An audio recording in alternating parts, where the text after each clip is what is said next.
Hello, my name is Abigail and welcome back to my channel. Today I am wrapping up my seasons as characters video series, I guess, and the last one is winter. So for this entire series, I've just been taking aspects from the seasons and turning them into kind of fantasy-esque characters.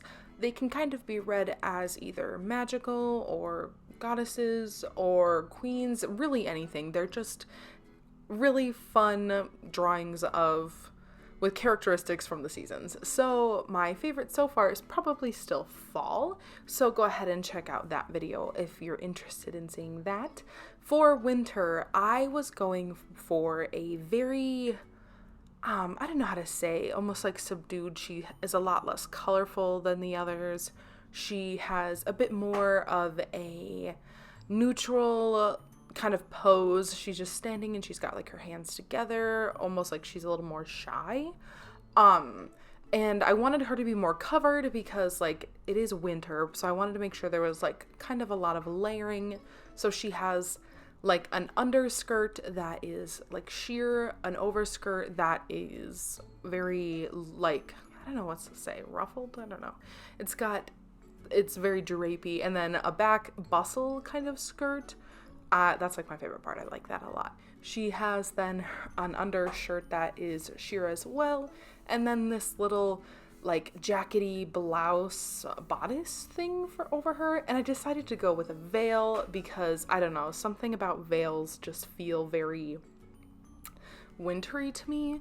And I rolled with short curly hair because I've done straight hair that's pulled up, hair that's half pulled up, half not, and long curly, so I decided to go with short curly. And I have a little bit of fur. I do a little bit of snowflake embroidery, and I put her in little boots. At first I was thinking about having them be ankle boots, but then I remember I did ankle boots for fall, so I actually you don't ever see the end of them because her dress covers them, but I do, I'd imagine they'd be like knee-high boots, like when you're out in the snow, you want boots that go past your ankles so that way you don't get snow in them because that's really cold. But anyway, I gave her some fun jewelry since her hands are displayed in a kind of a prominent place, like right there in her front. I gave her some lovely rings and some earrings that are almost star/snowflake shaped. And I decided to go with a really pale, I don't know, very original for winter, but it was really fun to do. And then I gave her then like a little bit of blushies, and I give her some fun blue makeup. I really went all out there with makeup for this one. I'm not sure. I know I did makeup for the other one for fall and summer. I'm not sure I did makeup on spring, but it was a good time. I gave her really light blue hair with kind of blue roots. I don't know why. I just kind of like that dark to light look. And I really liked this blue purple. So it's not super blue, it's not super purple. It kind of falls right in that middle.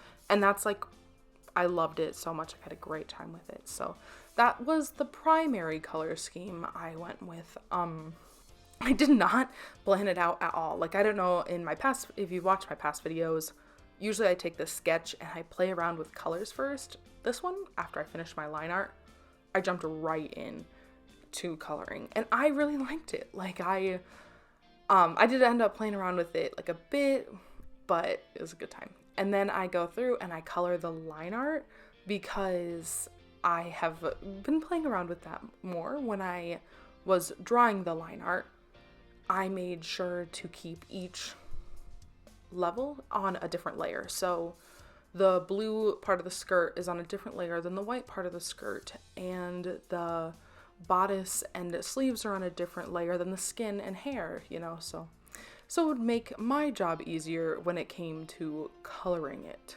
which it did help a lot. And then I went through and I started adding some of the details, like the ombre on the skirt, which has been kind of a signature look for all of these drawings, and I added a bit of shadows and highlights, kind of painted in, as well as some texture.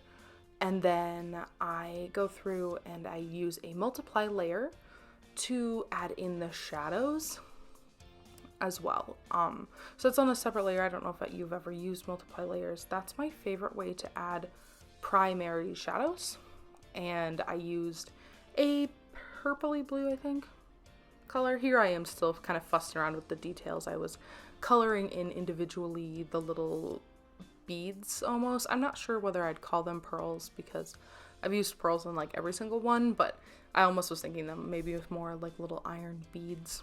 But once I turn the opacity down on the multiply layer, I do kind of buff it out in some spots because I wanted there to be some smoother shadows than it was. And then I added my background, which is like a little forest grove in the winter, and I add a little snow kind of going over her and around her, and that is pretty much the end of this video. The background did not take long, so it's gonna go fast, and I include a close-up of her at the end. So if you liked this, please like, comment, share, subscribe. I would love that, and I hope that you have a great day. Bye.